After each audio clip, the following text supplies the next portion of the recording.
आप सभी को जय मसीह की। आज शाम को हम लोग परमेश्वर के वचन को सुनेंगे और आइए हम लोग प्रार्थना करें। परमेश्वर पिता, जब हम आज शाम का वचन सुनते हैं, इसके ऊपर आपकी आशीष मांगते हैं और हमें एक अच्छा हृदय दें ताकि हम परमेश्वर आपके वचन को अपने हृदय में स्थान देने वाले हो सकें। हमसे बातचीत करें अपने वचन के द्वारा। पवित्र आत्मा हमारी अगुवाई करें। प्रार्थना यीशु के नाम से मांगते हैं, आमीन।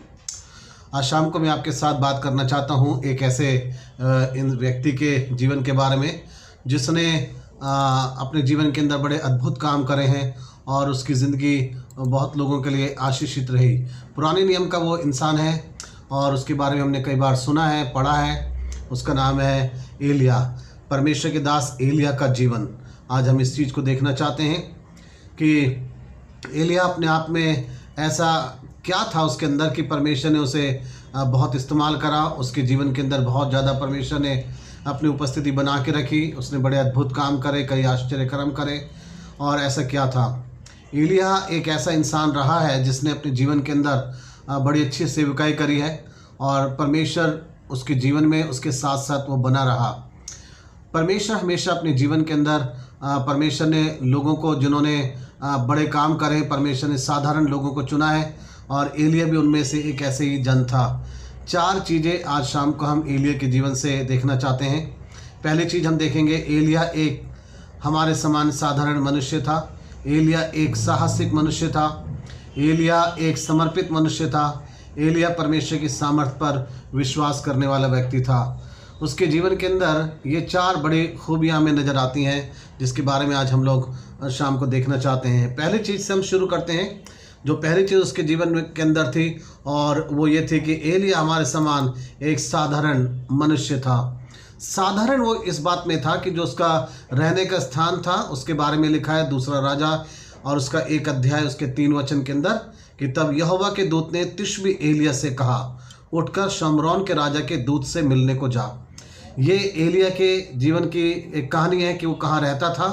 लिखा है तिशबी एलिया। तिशबी एक जगह का नाम है और ये तिशबी वो जगह थी जो पहाड़ों के बीच में एक जगह थी। तो इसलिए जो एलिया का जो घर था वो एक घाटी में था, पहाड़ों के बीच में था।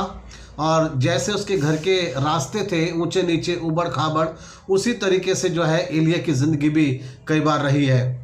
हम एलिया के जीवन के अंदर इस चीज़ को देखते हैं कि उसका घर एक बहुत ही साधारण से छोटी सी जगह में था। और आज हम भी इसी तरीके से अपने आप को कई बार बहुत ही सिंपल, साधारण समझते हैं क्योंकि हम एक ऐसे स्थान में रहते हैं जो शायद एक अच्छा नहीं स्थान है। वहाँ का रहन सहन, वहाँ का माहौल अच्छा नहीं है। लेकिन अच्छी बात यह है कि परमेश्वर फिर भी अपने लोगों से बातचीत करता है। हम जहाँ भी रहें, जिस परिस्थिति के अंदर भी रहें, हम जैसी जगह में भी रहें, लेकिन अच्छी बात है कि परमेश्वर अपने लोगों से बात करना चाहते हैं। संसार के लोग कई बार हमसे बात नहीं करना चाहते, हमारे घर नहीं आना चाहते, हमसे मिलना नहीं चाहते क्योंकि शायद वो देखते हैं कि हम रहते कहाँ हैं, किस जगह में हैं।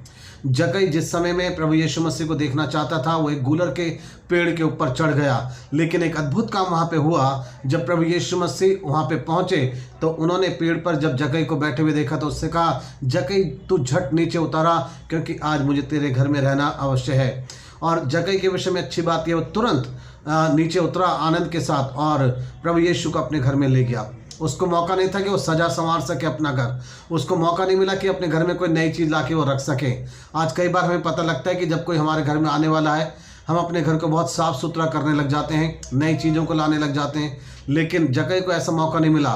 अच्छी बात यह है कि खूबी यह है, प्रभु यीशु मसीह उसके घर में गए। जैसा भी उसका घर था, जैसा भी था, जिस हाल में वो रहता था, वो उस घर के अंदर वो चले गए। ये है हमारे प्रभु की एक खासियत और यह है खूबी। हमारा परमेश्वर हमें प्यार करता है। तो एलिया का जीवन जो था वो हमारे समान बहुत ही साधारण सा एक इंसान था। और जब हम पढ़ते हैं इसका 8वां वचन, पहला राजा दूसरा राजा 1 अध्याय उसका 8 वचन, उसमें लिखा है, उन्होंने उसको उत्तर दिया, वह तो रुआर मनुष्य था और अपनी कमर में चमड़े का फेंटा बांधे हुए था। उसने कहा, वह तिशबी एलिया होगा। ये उसकी अपनी एक पहचान है एलिया की। जब बताया गया कि हमें एक ऐसा व्यक्ति मिला था तो उसको उत्तर दिया गया कि वो रुआर मनुष्य था, चमड़े का फेंटा बांधे हुआ था। तब ये बात जिसको बताई जा रही थी उस व्यक्ति ने कहा कि वो तिशबी एलिया होगा। एक ऐसी पहचान, क्योंकि वो साधारण है, चमड़े का फेंटा, बेल्ट वो अपने कमर में बांध के रखा हुआ है, रुआर मनुष्य है, शरीर पर उसके बहुत सारे बाल हैं, ये उसकी पहचान है। और कपड़े वेशभूषा बहुत ही उसकी साधारण है। तो एलिया जो था वो हमारे और आपके समान बिल्कुल साधारण सा एक मनुष्य था, उसमें कोई बहुत विशेष खूबी नहीं थी। अच्छी बात यह है कि परमेश्वर ऐसे ही लोगों को पसंद करते हैं। याकूब ने 5 अध्याय उसके 17 वचन में लिखा, एलिया भी तो हमारे समान दुख सुख भोगी मनुष्य था। ये एलिया के जीवन के अंदर एक बड़ी खूबी थी। लिखा है वो भी हमारे समान दुख सुख भोगी मनुष्य था। इसका मतलब है कि एलिया के जीवन के अंदर भी पीड़ाएं थी, दर्द था, दुख था, वो ऐसे ही इंसान था। लेकिन परमेश्वर ऐसे ही इंसान को प्यार करते हैं। परमेश्वर ने एलिया को अपने कार्य के लिए, अपनी सेवा के लिए इस्तेमाल करा, उसको जिम्मेवारियां दी है। आज लोग बहुत ज़्यादा दिखावा करते हैं, अपने घर से दिखावा करते हैं, अपने घर में चीज़ों को रख के दिखावा, पहनने ओढ़ने से दिखावा करते हैं और ऐसा लोगों के सामने अपने आप को प्रकट करते हैं कि वो बहुत अच्छे हैं। लेकिन परमेश्वर हमारा वो है जो हमारे मन को देखता है, जांचता है, और इसलिए परमेश्वर अपने लोगों को पसंद करता है जो साधारण और सिंपल लोग हैं। जिस समय दाऊद बादशाह का अभिषेक करने के लिए शमूएल नबी उसके घर पे गया, तो जो यिशै नाम का व्यक्ति था जिसका बेटा दाऊद था, उसने अपने बड़े बेटे को और उससे छोटे बेटे को शमूएल के आगे पेश किया। तो शमूएल ने सोचा कि ये लंबा चौड़ा जो व्यक्ति दिख रहे हैं, इनमें से कोई एक जन जो है वो अभिषेक के योग्य है, वही इस्राएल का राजा बनेगा। तब परमेश्वर ने यह कहा कि तू उसके डील डॉल पे मत जा, उसके रंग रूप को मत देख। मैं वो व्यक्ति हूँ जो अंदर देखता हूँ, मैं भीतर मन को देखता और जांचता हूँ। मनुष्य जो है वो बाहरी रूप को देखता है। इंसान अपना बाहरी रूप ही अपना अच्छा बना के लोगों को प्रभावित करना चाहता है। हम लोगों से प्रभावित होते हैं, इंसान के बाहरी रूप को देख के प्रभावित हो जाते हैं। लेकिन परमेश्वर हमारे मन के ऊपर दृष्टि लगाए रहता है, हमारा मन कैसा है। एलिया बहुत साधारण इंसान था, अपने सोच विचार से, रहन सहन से, अपनी वेशभूषा से बहुत साधारण सा वो इंसान था। लेकिन अच्छी बात यह है कि परमेश्वर उसको प्यार करते थे। ये पहली चीज़ एलिया के जीवन में थी, इसलिए परमेश्वर ने उसको बहुत इस्तेमाल करा, क्योंकि एलिया अपने जीवन के अंदर बहुत ही साधारण सा व्यक्ति था। दूसरी चीज़, एलिया एक साहसिक व्यक्ति था, बहुत हिम्मत उसके अंदर थी, साहसिक व्यक्ति था। एलिया इसलिए साहसिक व्यक्ति था, साहस दिखाता था, बोलने में स्पष्ट बोलता था, साफ बोलता था, और जहां गलत है तो वो गलत बोला करता था। दूसरा राजा उसका 1 अध्याय और उसके 3 वचन को जब हम पढ़ते हैं, यहाँ लिखा है, तब यहोवा के दूत ने तिशबी एलिया से कहा, उठकर सोमरोन के राजा के दूत से मिलने को जा और उनसे कह, क्या इस्राएल में कोई परमेश्वर नहीं जो तुम एक्रोन के बाल जबूल देवता से पूछने जाते हो। ये एक संदेश है जो एलिया को मिला है। जो इस्राएल का राजा उस समय में था वो बीमार पड़ गया था, और उस राजा ने अपने कुछ लोगों को भेजा कि पूछ के आओ कि मैं बचूंगा या नहीं बचूंगा। और जो लोग थे वो परमेश्वर के पास नहीं गए, परमेश्वर के दास के पास नहीं गए, वो जा रहे थे एक बाल का जो पूजने वाले थे, बाल देवता के जो पुजारी थे, वो उनके पास जाने लगे। तब एलिया को ये संदेश दे कि उनसे जाके ये बोल, तुम ऐसा क्यों कर रहे हो, क्या इस्राएल में परमेश्वर नहीं है, परमेश्वर का जन नहीं है। और एलिया ने जाके वहाँ पे स्पष्ट ये संदेश उन लोगों को दिया है। जब हम पढ़ते हैं इसका 4 वचन, दूसरा राजा 1 अध्याय 4 वचन, तो इसमें लिखा है, इसलिए अब यहोवा तुझसे यूँ कहता है कि जिस पलंग पर तू पड़ा है उस पर से कभी ना उठेगा, परंतु मर ही जाएगा। तब एलिया चला। ये संदेश जो है ये एलिया को पहुँचाए गए परमेश्वर के दूत के द्वारा कि तू जाके ऐसा बोल। परमेश्वर अपने लोगों को सच्चाई कहते हैं कि तुम सच्चाई लोगों को बताओ और बोलो, और वो हमें बताते हैं कि तुम कहो। पहला उसको बताया गया कि तू जाके बोल कि तुम लोग क्यों गलत रास्ते पे जा रहे हो, क्यों तुम बाल देवता के पुजारी के पास जा रहे हो। दूसरी चीज़, परमेश्वर ने उसको संदेश दिया राजा के विषय में कि तू जाके उसको यूँ कहे कि तू पलंग पर पड़ा रहेगा और अब तो उसी पे पड़ा हुआ मर जाएगा। ये संदेश, ये बड़ी बातें बोलना, बड़ी हिम्मत चाहिए, और एलिया ने ऐसी हिम्मत दिखाई है। वो साहसिक व्यक्ति था, सच संदेश देने के लिए, सच्चाई बताने के लिए कभी भी वो झिझकता नहीं था, हिचकिचाता नहीं था। आज हम लोग कई बार सत्य बताने के लिए, सच्चाई बताने के लिए हम झिझकते हैं, लोगों की गलती को हम नज़रअंदाज कर देते हैं। कई बार अगर किसी के जीवन के अंदर ऐसी भारी गलती है जिसका परिणाम आपको पता कि आगे जाके गलत होगा, तो क्यों नहीं हम लोगों को सावधान कर देते हैं। यदि हमें पता है कि किसी व्यक्ति के लिए कोई बात बड़ी हानिकारक है और उसके कारण से उसका बहुत नुकसान हो सकता है, तो हम बताते क्यों नहीं हैं। हम परमेश्वर के लोग हैं, हमें लोगों को सच बताना है। यहाँ परमेश्वर एलिया से यही उम्मीद कर रहा है कि वो जाके सच लोगों को बताए। आज आप अपने परिवार के लोगों को सच बताइए, अपने बच्चों को सच बताइए, अपने पति पत्नी एक दूसरे को सच बताइए। अगर आपको एक दूसरे की ऐसी गलतियां पता है और पता यह है कि इसका परिणाम आने वाले टाइम में गलत होने वाला है, तो हमें अभी ही लोगों को सावधान करने की आवश्यकता है। तब हम पढ़ते हैं इसके 16 और 17 वचन को। पहले जो हमने वचन पढ़े 2, 3 और 4, वहां पे एलिया को कहा गया कि तू ऐसे जाके बोल। अब ये देखना है कि क्या एलिया ने अपना साहस दिखाया इस बात को बोलने के लिए। हम पढ़ते हैं दूसरा राजा 1 अध्याय 16 और 17 वचन। वहां पे एलिया का साहस दिखाई देता है। जैसा कहा गया वो उसने बोला है। यह लिखा है, और उससे कहा, यहोवा यूं कहता है कि तूने तो एक्रोन के बाल जबूल देवता से पूछने को दूत भेजे थे, तो क्या इस्राएल में कोई परमेश्वर नहीं कि जिसे तू पूछ सके। इस कारण तू जिस पलंग पर पड़ा है उस पर से कभी ना उठेगा, परंतु मर ही जाएगा। यहाँ पे जो बात हमें ध्यान देना वो ये है, जिस तरीके से संदेश उसको दिया गया था उसने एग्जैक्ट वैसा ही संदेश राजा को जाके दिया है। उसने वैसे ही बात बताई है, बिल्कुल जाके उसने उस बात के अंदर बिल्कुल भी घटाया और बढ़ाया नहीं है। आज यह है, कई लोग वचन तो प्रचार कर रहे हैं लेकिन कई बातें उसके अंदर अपनी जोड़ देते हैं, कई बातें बता देते हैं। वो ऐसी सच बात नहीं बताते हैं, सच बात नहीं बताते, हमेशा वो अच्छी अच्छी बातें बताते हैं, अच्छी अच्छी बातें। परमेश्वर चाहता है कि हम ये भी बताएं कि पाप की मजदूरी मृत्यु है। अगर तुम अपने पाप से तौबा नहीं करते हो तो इसमें मारे जाओगे, तुम्हारा नुकसान होगा। और एलिया वही व्यक्ति था जो संदेश दिया। 16वां वचन बताता है उसने वैसा ही दोहरा दिया, वही जाके उसने बताया है कि इस तरीके से लिखा है कि तू अब कभी भी नहीं उठेगा परंतु मर ही जाएगा। वो चाहता तो यूं भी कह सकता था कि देख ले भाई, तूने ये गलती करी है लेकिन तू देख ले, बस तू क्या करेगा, तू कुछ दिन के बाद ठीक हो जाएगा, तेरा कुछ भी नहीं होगा नुकसान, तूने थोड़ी सी गलती कर दी। आज हम कई बार घुमा फिरा के बातें करते हैं, अपने बच्चों के साथ भी हम घुमा फिरा के बातें करते हैं, अपने लोगों के साथ भी हम घुमा फिरा के बातें करते हैं। हम सच नहीं बताते हैं। हमें जरूरत है कि हम सच बताएं, और सच बोलने के लिए साहस चाहिए। परमेश्वर का दास एलिया वो व्यक्ति था जो बड़ा साहसिक व्यक्ति था। 17 वचन में लिखा इस तरीके से, यहोवा के इस वचन के अनुसार जो एलिया ने कहा था वह मर गया, जैसा कहा वैसा हो भी गया एकदम से। और ऐसा सच बोलने के लिए हमें साहस चाहिए। आज आपको अपने किसी परिवार के व्यक्ति के विषय में कुछ पता है, आपको वो अगर गलत रास्ते पे जा रहा है, कुछ बुराइयां उसके अंदर है, तो आप उसको सावधान कीजिए, उसे चेतावनी दीजिए, बताइए कि जो तू ये कर रहा है इसका परिणाम क्या हो सकता है। आज आपके कलीसिया के अंदर कोई ऐसे बहन भाई हो सकते हैं, शायद वो गलत रास्ते पे जा रहे हैं। आप बताइए, आप जो कर रहे हो इसका परिणाम बड़ा गलत होने वाला है। परमेश्वर ऐसे लोगों को पसंद करता है। तीसरी चीज एलिया के जीवन की जो हम देखते हैं कि एलिया बड़ा ही समर्पित व्यक्ति था। एलिया अपने जीवन के अंदर बहुत ही ज्यादा समर्पित व्यक्ति था। समर्पित का मतलब है कि जो परमेश्वर ने उससे कहा, जो परमेश्वर उससे चाह रहे हैं, परमेश्वर की इच्छा के अनुसार अपने एक एक कदम को बढ़ाना, ये होता है समर्पित व्यक्ति, ये होता है समर्पित जीवन। और एलिया ऐसे ही था। पहला राजा उसके 17 अध्याय 2 से 5 वचन में जब हम पढ़ते हैं तो वहां लिखा है, तब यहोवा का ये वचन उसके पास पहुंचा।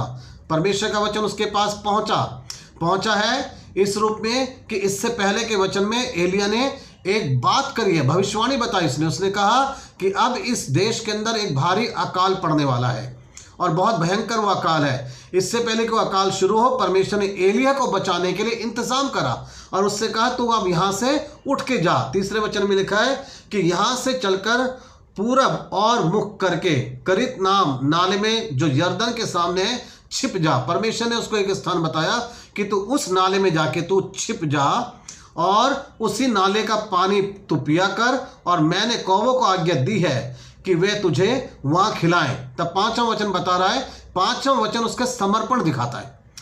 2-3 वचन बताता है कि परमेश्वर उससे कुछ चाह रहा है कि मेरा दास कुछ करे।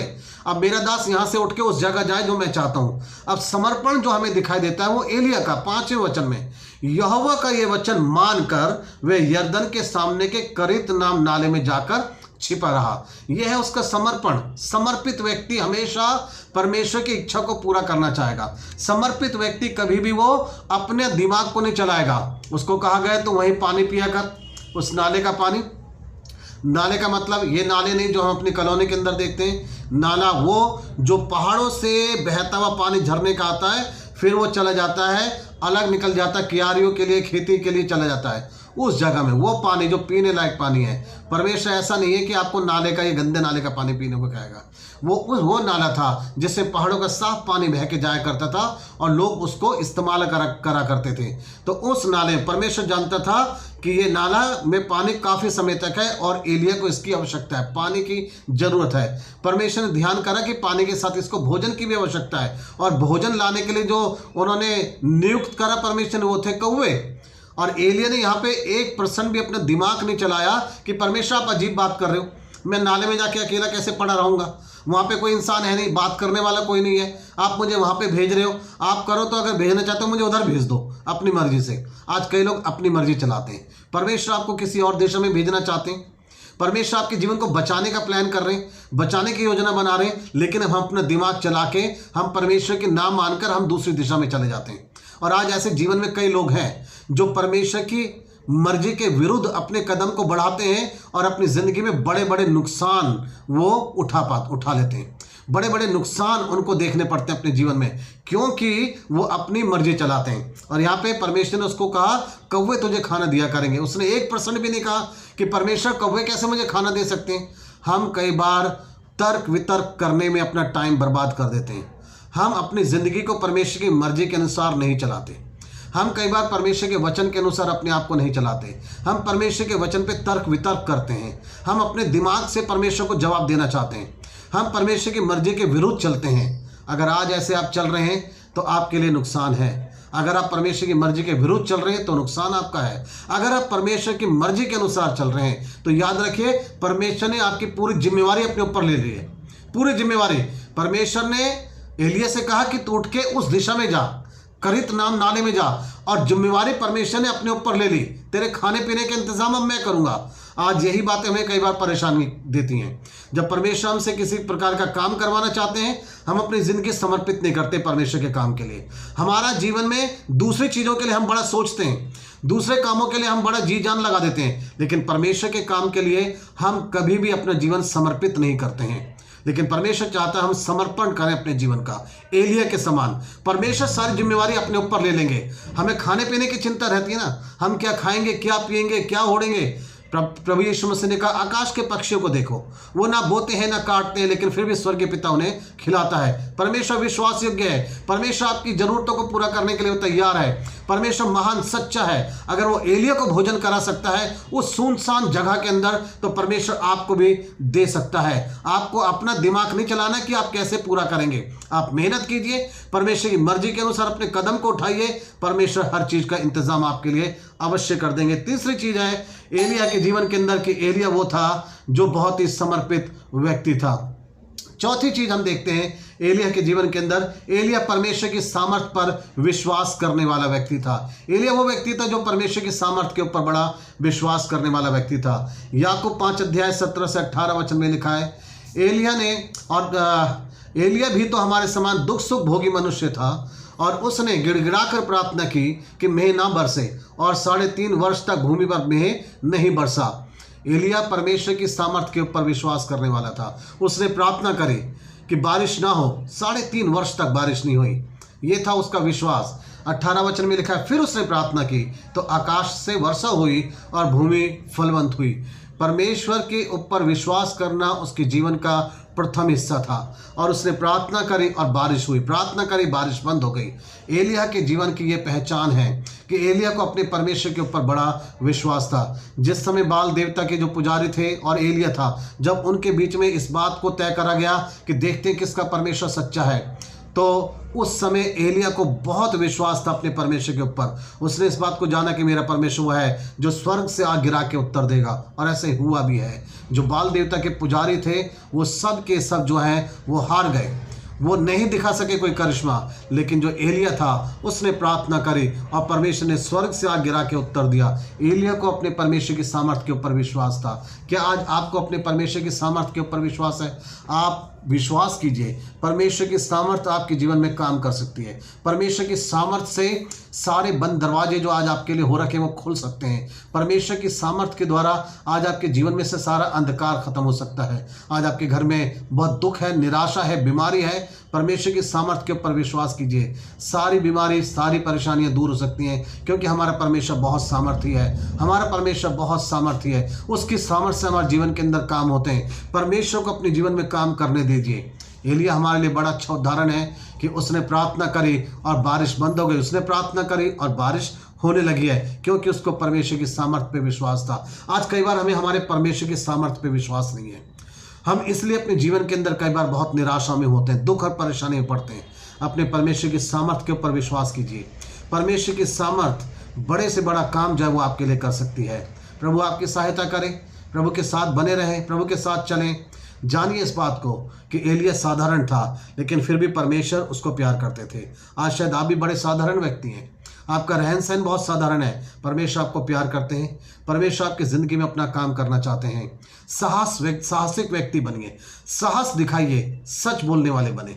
साहस के साथ अगर कोई गलत कर रहा है तो कहें कि आप गलत कर रहे हो और इसके कारण से आपको बड़ा नुकसान हो सकता है। आप लोगों को सच बताइए, समर्पित कर दीजिए अपनी ज़िंदगी को परमेश्वर के काम के लिए और परमेश्वर की सामर्थ्य के ऊपर विश्वास करें। परमेश्वर की सामर्थ्य आपके जीवन में बड़े बड़े काम कर सकेगी। आइए हम लोग प्रार्थना करें। हम धन्यवाद करते हैं परमेश्वर इस वचन के लिए जो आपने हमें दिया।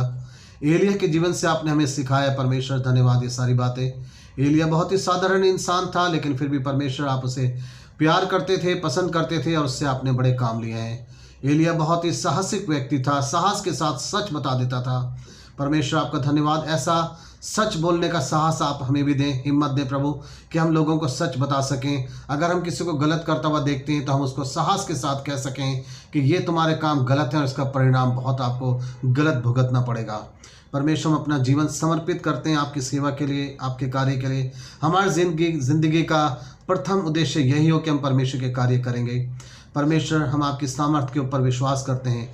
आपकी सामर्थ्य से हमारे जीवन में सब काम हो सकते हैं। आज हम ये दुआ करते हैं हमारे लिए सारे जो बंद दरवाजे हैं वो सब यीशु मसीह परमेश्वर की सामर्थ्य से खुल जाएं। हम ये दुआ करते हैं परमेश्वर, जो अंधकार के काम पिता लोगों के घर के अंदर हो रखे हैं, परमेश्वर की सामर्थ्य के द्वारा सारे के सारे अंधकार के काम दूर हो जाएं। हर एक के परिवार के अंदर से शैतानी अंधकार के काम दूर हो जाएं।